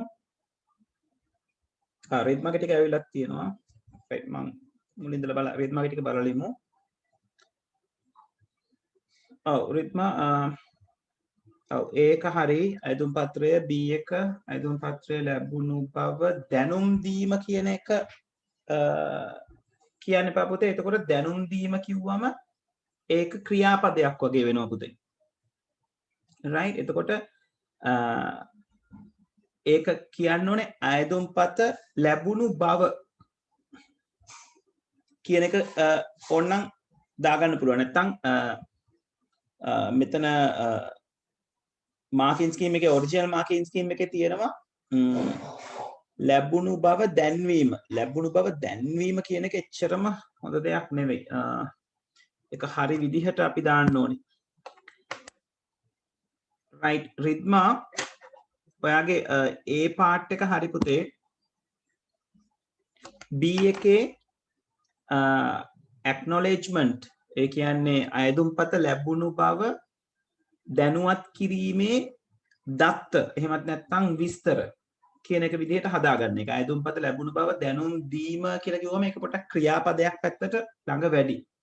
අයදුම්කරගේ සුදුසුකම් ඒක හරි. ඡන්දදායක ලයිස්තුව ඉල්ලීම ඔව් ඒක හරි. ඡන්දදායක ලයිස්තුව කියන එකත් හරි. ඊ වලට පදිංචිය තහවුරු කරන ලෙස ඉල්ලීම ඔව් ඒක අර ඉල්ලීම කියන වචනේ දැන් මාකින් ස්කීම් එකේ තියෙනවා. ඒක නිසා අවුලක් වෙන එකක් නැහැ. නමුත් මෙතන මම හිතනවා වඩා හොඳයි ලියුණා නම් පදිංචිය තහවුරු කරන ලෙස කරන ඉල්ලීමට අදාළ දත්ත. එතකොට දත්ත කියන එක පැහැදිලි වෙනවා. පදිංචිය තහවුරු කිරීම පිළිබඳ දත්ත. right H අයදුම් පත්‍රය පිළිගත් බව හෝ ප්‍රතික්ෂේප කළ බව. right status එක. සම්මුඛ පරීක්ෂණය සඳහා කැඳවීම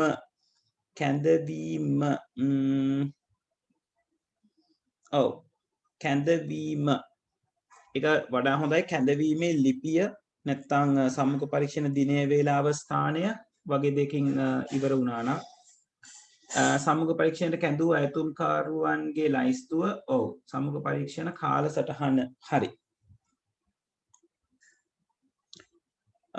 තප්පරයක් ඉන්න K එකයි L එකයි මාරු වෙලා right හරි. K එකයි J එකයි IJK ඔව් right හරි. දොලියල් තියෙන විදිහ හරි.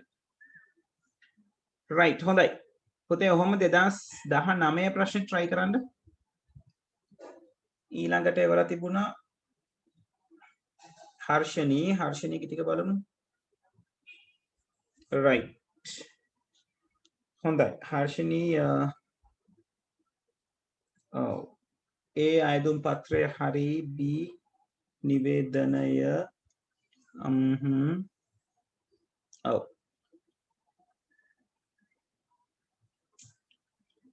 right එතන අයදුම් පත්‍රය මාකින් ස්කීම් එකේ තියෙන දු අයදුම් පත්‍රය ලැබුණු බව එහෙමත් නැත්නම් ලැබුණු බව දැන්වීම කියලා. එතකොට නිවේදනය කියන එක ටිකක් තව විස්තර වුණා නම් හොඳයි. B කියන තැන C කියන තැන සුදුසුකම් ඔව් සුදුසුකම් පටිපාටිය වුණා නම් හොඳයි පුතේ. මොකද එතන ඉන්ඩිකේට් වෙන්නේ යෝග්‍යතා පටිපාටියෙන් ගන්න සුදුසුකම් පටිපාටියනේ. හරි ළමයි තප්පරයක් ඉන්න.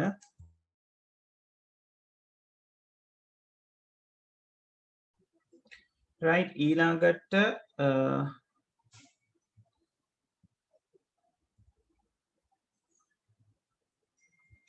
තප්පරයක් ඉන්න දෝ මට ස්ක්‍රීන් එක ලොක් කරගන්න ඕනේ නැත්නම් කරකම් right ඊළඟට C හරි D ඔව් D වල තියෙන්නේ ඉල්ලීම කියන එක දුව මොකක්ද කියන එක. ඒ කියන්නේ විස්තර කරන්න ඕනේ. එතෙන්දී ඉල්ලීම කරන්නේ ඡන්දදායක ලයිස්තුව ඉල්ලීම. ඒතර එතන ඉල්ලීම කියන්නේ අර verb එක ක්‍රියාව නෙවෙයි. ඒ කියන්නේ අපි කියන්නේ ඉල්ලීමක් යවනවා කියලා. ඒ කියන්නේ දත්තයක් එතන. නාමපදයක් ආකාරයෙන් තමයි ඒක නිරූපණය වෙන්නේ. ඡන්දදායක ලයිස්තුව කියන එක හරි. ඊළඟට F විදිහට ඔව් පදිංචිය තහවුරු කිරීමේ ඉල්ලීම හරි. G පදිංචිය තහවුරු කිරීම හරි H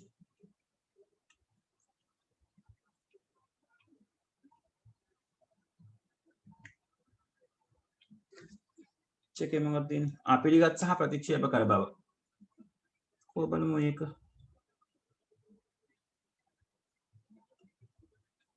alright H පිළිගත් ප්‍රතික්ෂේප කළ බව හරි ඊළඟට I එකෙන් කියලා තියෙනවා සම්මුඛ පරීක්ෂණයට අදාළ ටික කොහොම බලන්න පරීක්ෂණේ පවත්වන සම්මුඛ පරීක්ෂණේ පවත්වන දිනය හරි ඊළඟට සම්මුඛ පරීක්ෂණ කාල සටහන කොහොම බලමු හරි අයදුම් කරුවන්ගේ ලයිස්තුව හරි හොඳයි අර මං හදාගන්න ඕනේ කියපු තැන් ටික පොඩ්ඩක් බලන්න හර්ෂණී right ඊළඟට කවුද ඉන්නේ KL KL කියන්නේ කවුද right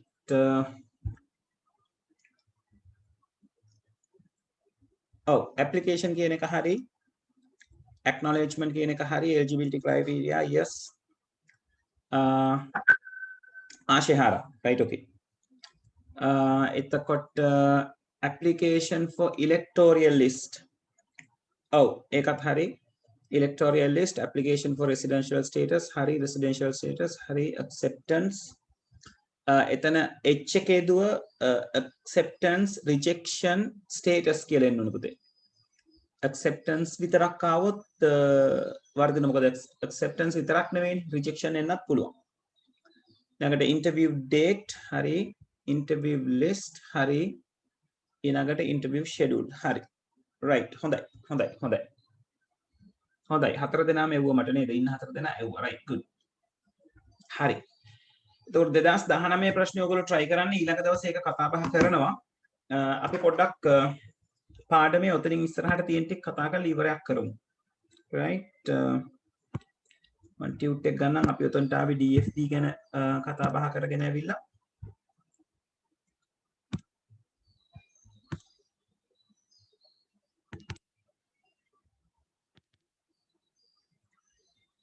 right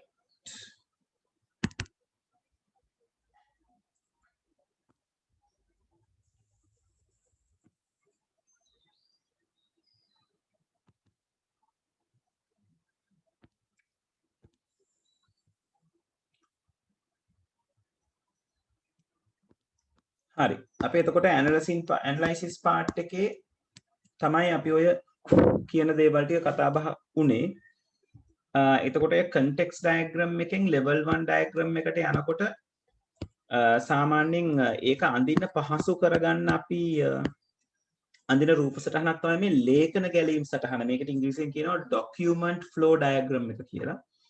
එතකොට මේකේ පෙන්වන්නේ එක එක ආකාරයේ documents කාගාවින්ද නිපද වෙන්නේ කාගාවටද ලැබෙන්නේ කියන එක. ඒතකොට ඒක හරි ලේසි අපි entities ටික දාලා තියෙනවා. කඩඉරි වලින් කොහොමද මේක යන්නේ කියන එක පෙන්නනවා. කාගෙන් කාටද ලැබෙන්නේ කියන එක. මේක අපිට උදව් වෙනවා level 1 එක අඳිනකොට. ඒ කියන්නේ ටිකක් complex එකක් අඳිනකොට level 1 එක අඳ ගන්න ලොකු උදව්වක් වෙනවා මේ document flow diagram කියන එක. ඒක අඳින විදිහ නිකන් මතකේ තියාගන්න. entity එක අපි අඳිනවා oval shape එකක් ඇතුලේ.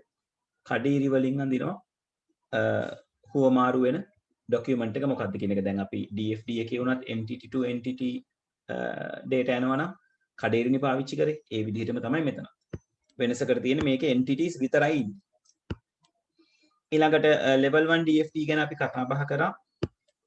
මේ පහළ මට්ටමේ දත්ත ගැලීම් සටහන් කියලා කියන්නේ මම අර කතා කරපු විදිහට level 1 එක ඇඳලා level 1 එකේ තවදුරටත් විහිදා දැක්වීමක් කරන්න අවශ්‍ය නම් ඒ කියන්නේ තවදුරටත් විහිදා දැක්වීම කරන්න පුළුවන් නම් දැන් ඕගොල්ලන්ගේ මේ past paper questions වලම ගත්තම දැන් මේ 2017 එකේ විගණුම් සහායක ගාව තියෙනවා විමසීම් සහ රැඳවුම් ඉල්ලීම් පිළිබඳ කටයුතු කරනවා කියලා. එතකොට මේ process එක ඇතුලේ දේවල් දෙකක් තියෙනවා නේද? පේනවද? විමසීම් පිළිබඳ කටයුතු කිරීම, රැඳවුම් ඉල්ලීම් පිළිබඳ කටයුතු කිරීම. දැන් level 2 එකට මෙයාව අඳින්න කිව්වොත් අපිට මේක තව දුරටත් විහිදුවල අඳින්න වෙනවා. එතකොට විහිදුවල අඳින්නේ ඒ විකුණුම් සහායකට අදාළව තියෙන process එක. ඒව තමයි පහළ මට්ටමේ lower level DFDs කියලා අපි කතා කරන්නේ. එතකොට පහළ මට්ටම අඳිනවා කියලා කියන්නේ මේ එක process එකක් තමයි අපි ලොකු කරන්නේ. එතකොට level 2 DFDs කීපයක් තියෙන්න පුළුවන්. එකක් මේ level 1 මේ process 1 එකට ඇඳලා එකක් තියෙන්න පුළුවන්, process 2 එකට ඇඳලා එකක් තියෙන්න පුළුවන්. එතකොට process 1 එක තව දුරටත් විහිදුවල ඇඳොත් ඒක ඇතුලේ අපිට මේ විදිහට පොඩි පොඩි processes හම්බෙන්න පුළුවන් තව. right? එතකොට මේක level 1 වලදී process 1. එතකොට process 1 එක කැඩෙන නිසා අපි මේක ලකුණු කරන්නේ 1.1 1.2 කියන විදිහට. එතකොට process 1 එක කරන්නේ කවුද? මෙතන මේක කරන්නේ cashier නා. මේ ටික කරන්නේ ඒකේ නම තමයි cashier. right? එතකොට external entities වලින් ওই විදිහට එන සහ යන දේවල් ඔතනට සම්බන්ධ වෙනවා.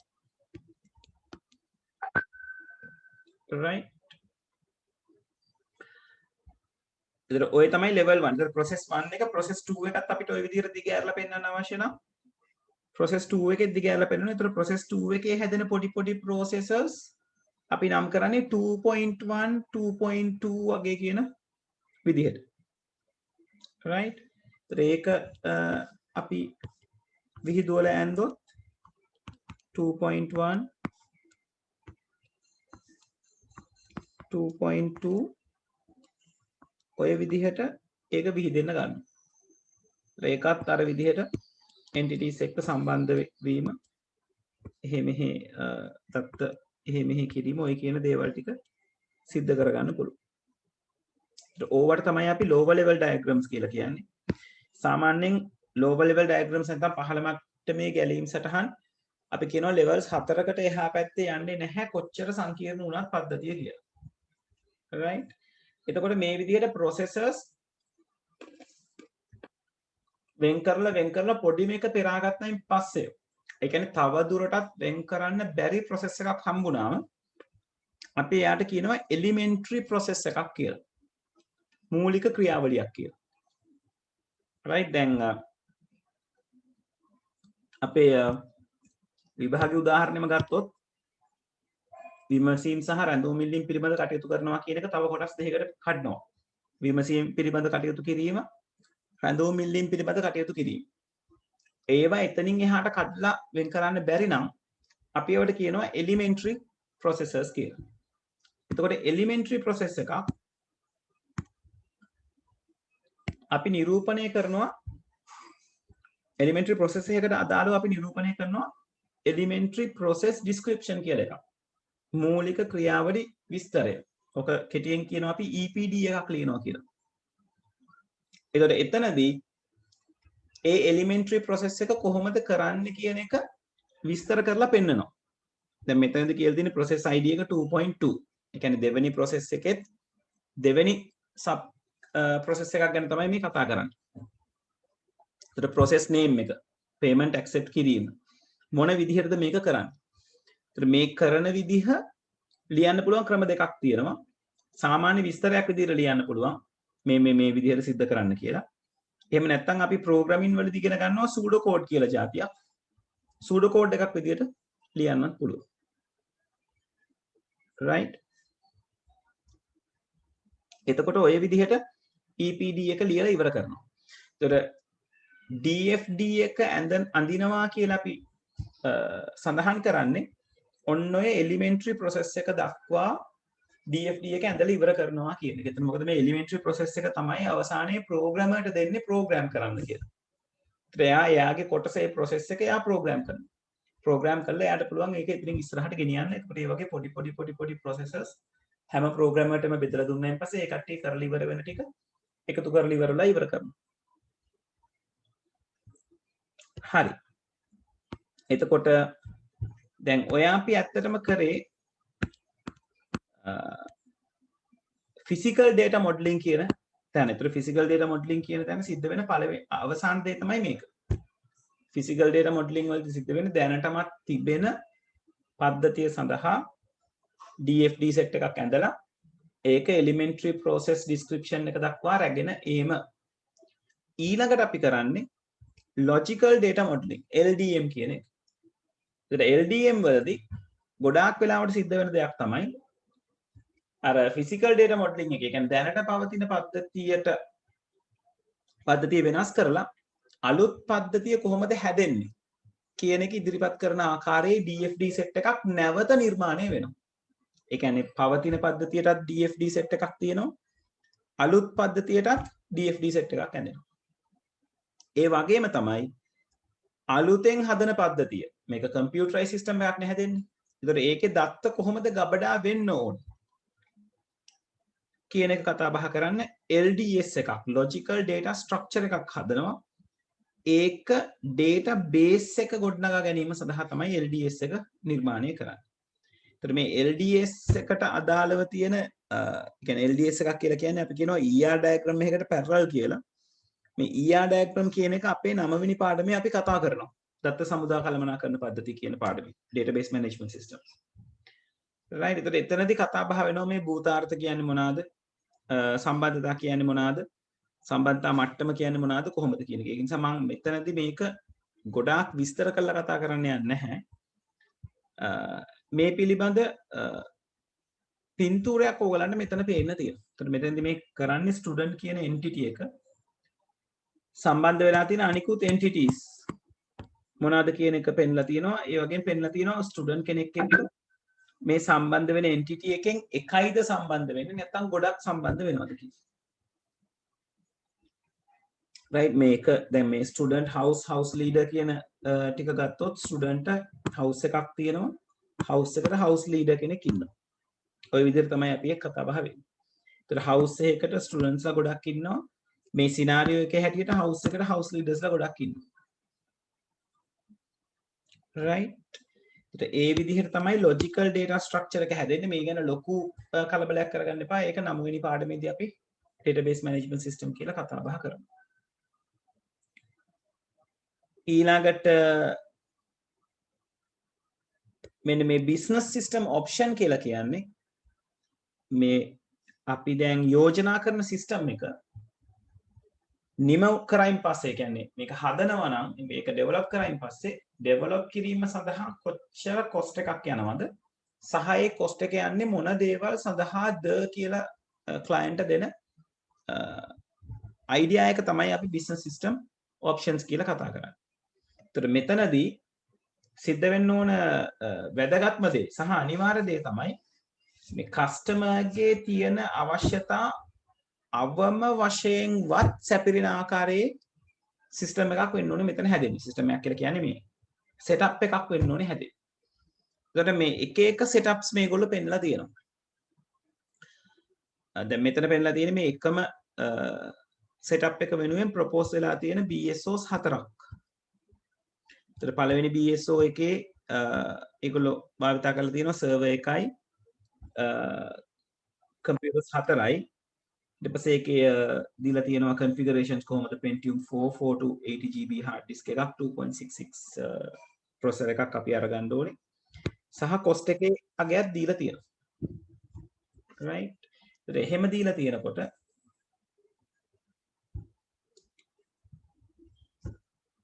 බලන කෙනාට පුළුවන් අයිඩියා එක ගන්න මොකක් සඳහාද මම වේදන් කිරීම කරන්නේ සහ මගේ වේදන් කිරීම තව දුරටත් වැඩි කළ යුතුද නැද්ද කියන එක. ඒ කියන්නේ තව දේවල් වෙනුවෙන් වේදන් කළ යුතුද නැද්ද කියන එක.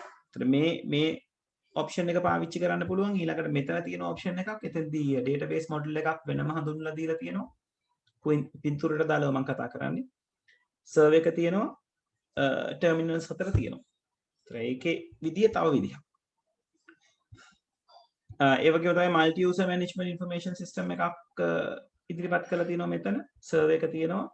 විවිධ තැන්වල ඉඳලා අන්තර්ජාලය හරහා කනෙක්ට් වීම කරන්න පුළුවන් සහ අර අපි කතා කරපු කම්පියුටර්ස් ටික ඒ අදාළ server එකට සම්බන්ධ වීමකුත් තියෙනවා directly. ඒ කියන්නේ directly කියලා කියන්නේ wired විදියට.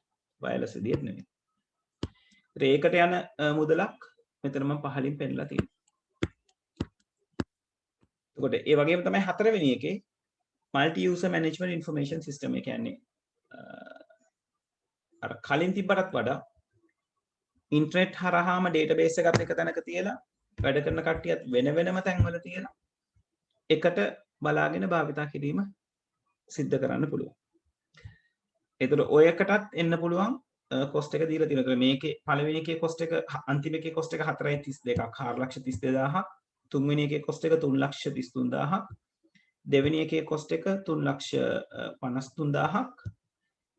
ඊළඟට පළවෙනි එකේ කොස්ට් එක 3,28,000ක්. එතකොට ඔහොම ඔප්ෂන්ස් කීපයක් දුන්නම ක්ලයන්ට් පුළුවන් මොන ඔප්ෂන් එකටද එයා යන්නේ කියන එක තීරණය කරන්න. දැන් මෙතනදී මෙයා තෝරගෙන තියෙනවා selected BSO එක විදිහට.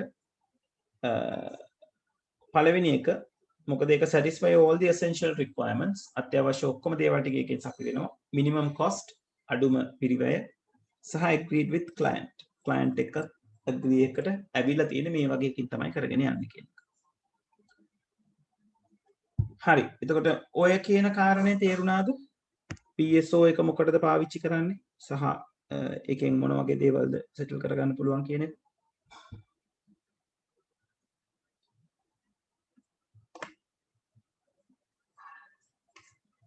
අවුලමයි.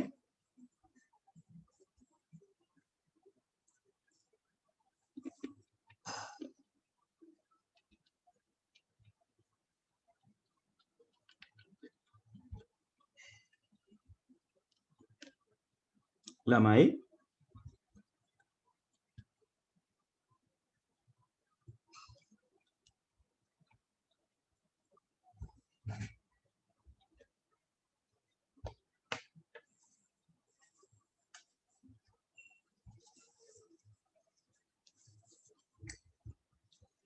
alright.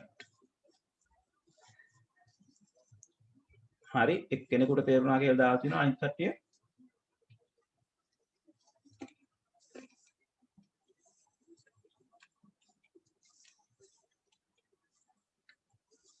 right okay.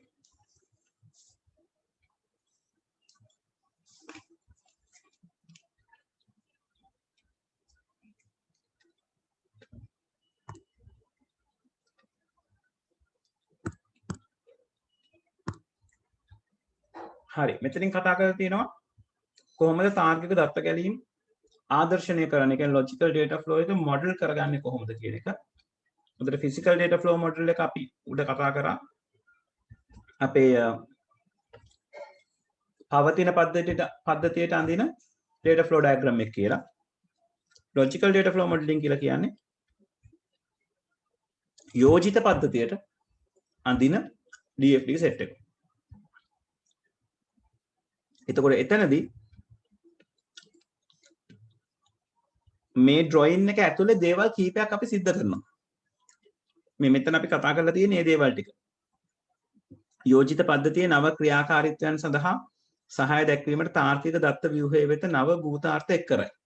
ඒ කියන්නේ සමහර විට manual system එකේ නොතිබිච්ච entity එකක් අපිට අපේ යෝජිත පද්ධතියේ propose කරන system එකට එකතු කරනවා වෙන්න පුළුවන්. right උදාහරණයක් විදිහට පවතින පද්ධතියේ database administrator කියලා චරිතයක් නොතියෙන්න පුළුවන්. මොකද database එකක් පාවිච්චි කරන්නේ නැති නිසා. නමුත් යෝජනා කරන එකේදී database එකක් අපිට අනිවාර්යෙන් අවශ්‍ය වෙනවා. ඒතකොට database administrator කියලා කියන්නේ නැවත වතාවක් external entity එකක් බවට පත් වෙනවා. තාර්කික දත්ත ගැලීම ආකෘතිකරණය සඳහා තාර්කික දත්ත ආකෘතිකරණය හඳුනාගත් තාර්කික දත්ත ගබඩා සපයයි. නේද? ඒක අපි කරානේ. data stores ටික clarify කරගන්න. ඒ වගේම තමයි තාර්කික සමහර දත්ත ගබඩා තියෙනවා. తాවකාලිකව තියෙන දත්ත ගබඩා අපි සම්පූර්ණයෙන් අස් කරලා දානවා. සාමාන්‍යයෙන් computerized system එකක මේ తాවකාලික දත්ත ගබඩා කියලා જાතියක් නැහැ. temporary data stores අපිට හම්බෙන්නේ manual system එකක තමයි. right? එතකොට කම්පියුටරයිස් එකකට යනකොට දත්ත කවදාවත් අපි අනවශ්‍යයි කියලා සලකන්නේ නැහැ. ඒක ගබඩා කරලා භාවිතා කරනවා.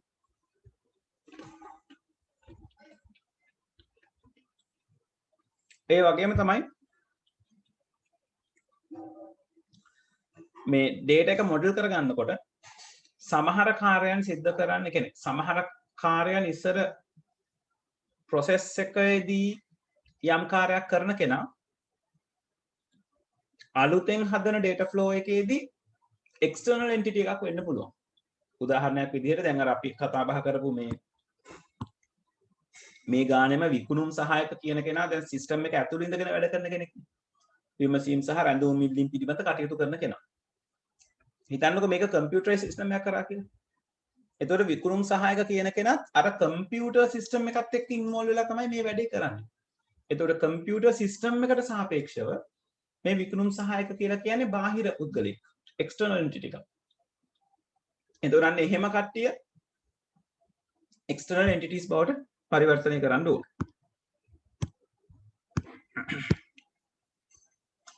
ඒ වගේම තමයි සමහර කාර්යයන් තියෙනවා තනිකරම මිනිස්සයා විසින් සිද්ධ කරන ඒවා. මානව ක්‍රියාකාරකම් කියලා අපි කියනවා human activities. එහෙම දේවල් තියෙනවා නම් සිස්ටම් එකට අදාළව අපි මේ දේවල් කතා බහ කරන්නේ. right? එතකොට ඒව සම්පූර්ණයෙන් අපේ logical model එකෙන් අයින්ට කරනවා. ඒ වගේම තමයි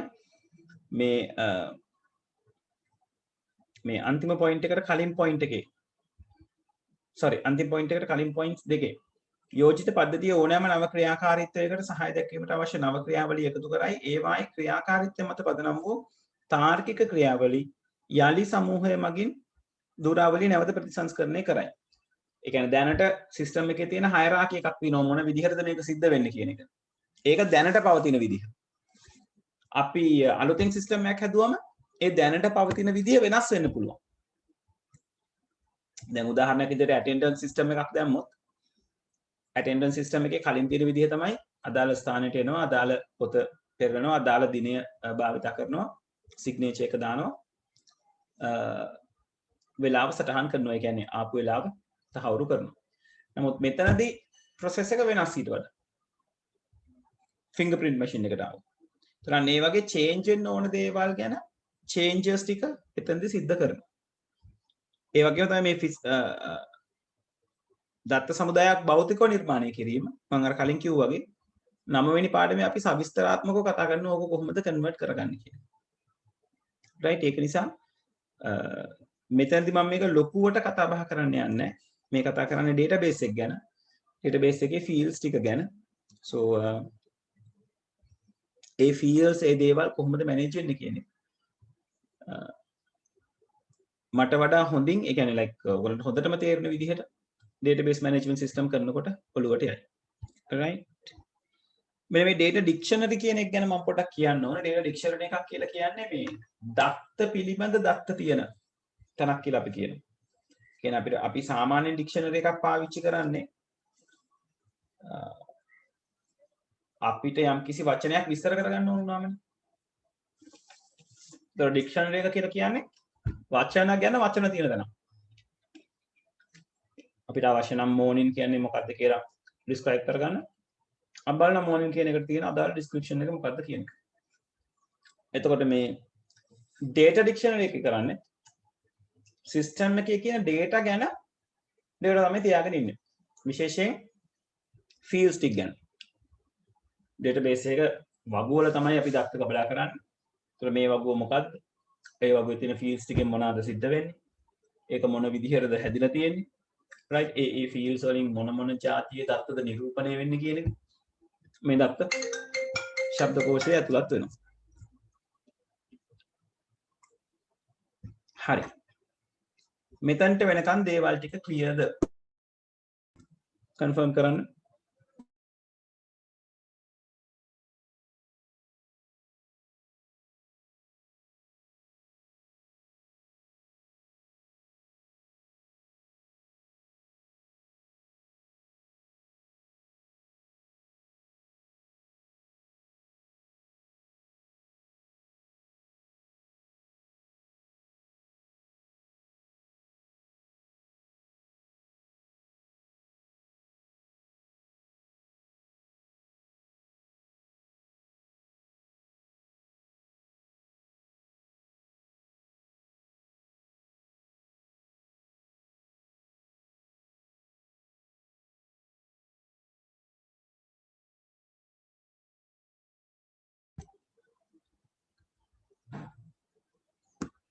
හරි. හරි. දැන් ඇවිල්ලා තියෙන්නේ අන්තිමටම තියෙන දේවල් ටිකට. ඒ කියන්නේ අපි දැන් පේසර්ස් කීපයක් ගැන කතා කරා. කතා කරපු පේසර්ස් ටික තමයි මූලික විමර්ශනය සිද්ධ කරා. ඒකට අදාළව විකල්ප විසඳුම් ටික දුන්නා. මූලික විමර්ශනයට අදාළව ඒ විකල්ප විසඳුම් ටික බලලා ක්ලයන්ට් කිව්වා හරි ඕගොල්ලෝ කියන සොලියුෂන්ස් වලින් මම මෙන්න මේ කියන සොලියුෂන් එකට කැමතියි අපි යෝජනා කරන සොලියුෂන් එකට. ඒ කියන්නේ අපි යෝජනා කීපයක් දුන්නම එයා එකක් තෝරනවා එතනින්. ඊට පස්සේ එයා තෝරගත්තේ සොලියුෂන් එක මේ ඕගනයිසේෂන් එකට නැත්නම් මේ ක්ලයන්ට් කරන්න පුළුවන්ද කියලා බලන්න අපි feasibility study එකක් කරා. ශක්්‍යතා අධ්‍යයනයක් කරා. feasibility study එකෙන් තේරෙනවා මේ වැඩේ කරගෙන යන ඉස්සරහට කරගෙන යෑමේ හැකියාවක් තියෙනවාද කියන එක. ඒතර feasibility study එකට ඕකේ වුණායින් පස්සේ feasibility study එකෙන් පස්සේ client idea එකක් එනවා එයාටත් මේ වැඩේ කරගෙන යන්න පුළුවන් ඉස්සරහට. ඒකට එයා කරගෙන යන්න කියන idea එක දුන්නම අපි මේ වැඩේ ඉස්සරහට අරගෙන යනවා. එතකොට ඒ ඉස්සරහට අරගෙන යෑමේදී ඊළඟට කරන දේ තමයි thoroughly analyze කරන දේ. right? බොහොම ගැඹුරින් මේක විශ්ලේෂණය කරන දේ. ඒතර බොහොම ගැඹුරින් විශ්ලේෂණය කිරීම තමයි අපි දැන් ඔය කතා කරේ. DFD පාවිච්චි කරලා ඊළඟට data structures පාවිච්චි කරලා BSO ඉදිරිපත් කරලා right ඒක විශ්ලේෂණය කරනවා විවිධ ආකාරයෙන්. කරලා අදාළ විශ්ලේෂණය කිරීම ක්ලයන්ට් බාර දෙනවා. ඊට පස්සේ ඒ විශ්ලේෂණයට අදාළව තමයි අපි ගොඩනැංවීම කියන එක කරන්නේ. දැන් ගොඩනැංවීම කියන එක ඔයගලන්ගේ ඊළඟ පාඩම Python කියන පාඩමේ අපි පද්ධතිය එහෙම නැත්නම් coding කියන part එක කරනවා. ඒතර ගොඩනැංවීමේදී ප්‍රධාන වශයෙන් දේවල් දෙකක් වෙනවා. එකක් තමයි program එක ගොඩනැං වෙනවා. අනිත් එක තමයි database එක develop වෙන එක. හරි ඒතර program එක develop කරන්න programming language එකක් පාවිච්චි කරනවා. database එක develop කරන්න database management system එකක් පාවිච්චි කරනවා. ඒතර අපි සාමාන්‍යයෙන් client ව දැනුවත් කරනවා මෙන්න මේ programming language එකෙන් තමයි අපි system එක හදන්නේ. මෙන්න මේ කියන database management system එකෙන් තමයි අපි database එක භාවිතා කරන්න කියන්නේ. ඒතර එතනදී ඒක client තේරුණත් නැතත් අපි දැනුවත් කිරීම කියන එක කරනවා project team එක විදිහට. ඊළඟට අපි කරන්නේ මේක test කරනවා. program එක test කරනවා. right? එතකොට program එක test කිරීමේදී test කරන ක්‍රමවේද කීපයක් තියෙනවා. ඔය මොන දේ කරන්නත් program එක test කරන්න test case එකක් ලියාගෙන ඉන්න ඕනේ. test case එකක් ලියනවා කියලා කියන්නේ දැන් අපිට අපි phone එකක් මිලදී ගන්න ගියාම phone එක test කරන ක්‍රම කීපයක් තියෙනවානේ අපි. ඒක තමයි phone එක on කරලා touch එක වැඩ කරනවද කියලා අපි බලමු. right? ඊට පස්සේ අපිට පුළුවන් නම් wifi වගේ connection එකක් එක්ක connect වෙලා phone එකේ communication කොහොමද? නේද? speed එක කොහොමද? right? as a cam එක on කරලා බලනවා cam එක මොන වගේද? right? ඔය වගේ අපේ හිතේ තියෙන test cases එක cam එක පරීක්ෂා කිරීම. ඊළඟට phone එක touch එක පරීක්ෂා කිරීම. right? ඔය කියන දේවල්. ඒ වගේ system එකකට අදාළවත් system එක test කරගන්න test cases කියලා cases තියෙනවා. ඒ කියන්නේ එක සිද්ධි. ඒතර මේ test cases හදන අය ඉන්නෝක හදන්නේ quality assurance engineersලා. ඒගොල්ලෝ තමයි system එක test කරන්නේ programmersලා හැදුවයින් පස්සේ. programmersලාගේ උදව්වත් ගන්නවා test කරන්න. නමුත් test case එක develop කරන්නේ QA engineer. ඒතර QA engineer test case එක හදලා කියනවා right. මෙන්න මේකවා check කරලා බලන්න මේක මේ විදිහට වැඩ කරනවාද කියලා. ඔන්න ඔය test cases execute කරනකොට ක්‍රියාත්මක කරනකොට මේ පරීක්ෂා කරන ක්‍රමවේද ශිල්පීය ක්‍රම දෙකක් තියෙනවා. ඒකට දෙකක් තියෙනවා. ඒකට අපි කියනවා white box test එකයි black box test එකයි කියලා. right? මේ දෙක මොකක්ද කියන එක කියලා අද session එක ඉවර කරගමු. white box test එක කියලා කියන්නේ white box testing method එක. කියන්නේ ශ්වේත මංජුසා පරීක්ෂා ක්‍රමය කියලා අපි කියන්නේ මේක අපි පරීක්ෂා කරන්න පාවිච්චි කරන එක ටෙක්නික් එකක්. අපි සිස්ටම් එක ග්ලාස් බොක්ස් එකක දාලා වීදුරු පෙට්ටියක දාලා අපි බලනවා ඉන්පුට්ස් දීලා මේ වීදුරු පෙට්ටිය ඇතුලේ සිස්ටම් එක ක්‍රියාත්මක වෙන විදිහත් බලාගෙන ඉඳලා හරියට අවුට්පුට් එක දෙනවද කියලා. right? ඒත් ඒක හරියට අර ඇතුළ පේන ඔරලෝසුවක් එක්ක වැඩ කරනවා වගේ. right? ඒ කියන්නේ අපිට ඔරලෝසුව වැඩ කරන ආකාරය පේනවා. කැඩුනොත් කැඩෙන්නේ කොතනින්ද, වැරදිලා තියෙන්නේ කොතනද කියන එක අපිට බලා ගන්න පුළුවන්. right? එතකොට මේ white box test එකත් ඒ වගේ. ඔක ගොඩක් වෙලාවට white box test කරන්නේ programmersලා. right? මොකද program එක ඇතුලේ idea එක තියෙන්නේ programmer. එතකොට එයාට පියවරෙන් පියවර check කරගෙන යන්න පුළුවන්. right? ඒතර white box test එක කියලා කියන්නේ testing technique එකක්, ක්‍රමවේදයක්. right? ඊළඟ එක තමයි black box test එක. right? එතකොට black box test එකේ තියෙනවා අපිට පෙන්වන්නේ නැහැ සිස්ටම් එකේ ඇතුලේ මොකක්ද සිද්ධ වෙන්නේ කියලා. අපි ගොඩක් වෙලාවට අපි මොකක් හෝ භාණ්ඩයක් සම්බන්ධයෙන් අපි ගොඩක් වෙලාවට කරන්නේ black box testing එක. ඒ කියන්නේ inputs දෙනවා ඒකට අදාළව outputs මොනවද කියලා තීරණය කරනවා.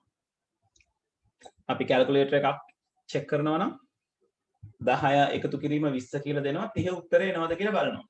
calculator එක වැඩද කියලා බලනවා. ගුණ කිරීම කරලා බලනවා දෙවරක් 10 එවම 20 කියලා එනවද කියලා බලනවා. ඒතර අපි 2 වැඩි කිරීම 10 කියන්නේ input එක 20 කියන්නේ output එක. හැබැයි ඒ ඇතුලේ සර්කිට් එකේදී මොනවා වෙනවද කොහොම වෙනවද කියන එක අපිට බලා ගන්න විදියකුත් නැහැ. අපි දන්නෙත් නැහැ. අපි ඒ ගැන වද වෙන්නෙත් නැහැ. ඕකට තමයි අපි කියන්නේ black box test එක කියලා. ඒ කියන්නේ හරියට inputs දුන්නම නිවැරදි ආකාරයට output එක එනවද කියලා සොයා බැලීම. right? ඔන්න ඔය ටෙක්නික්ස් එක මතක තියාගන්න. ලබන සතියේ අපි කතා කරනවා මේ මෘදුකාංග පරීක්ෂා ක්‍රම කියන එක. software testing types කියන එක. unit testing, integration testing, system testing and acceptance testing කියන මාතෘකා ටික. right? හරි. එහෙනම් අදට සෙෂන් එක මෙතනින් නතර කරනවා. දැන් අවසානයේ 3 දෙනා ඉතුරුනේ නේද? පටන් ගන්නකොට 6ක් 7ක් හිටියා. කමක් නැහැ රෙකෝඩින් එක හරි ඒගොල්ලෝ රිෆර් කරයි කියලා මම හිතනවා.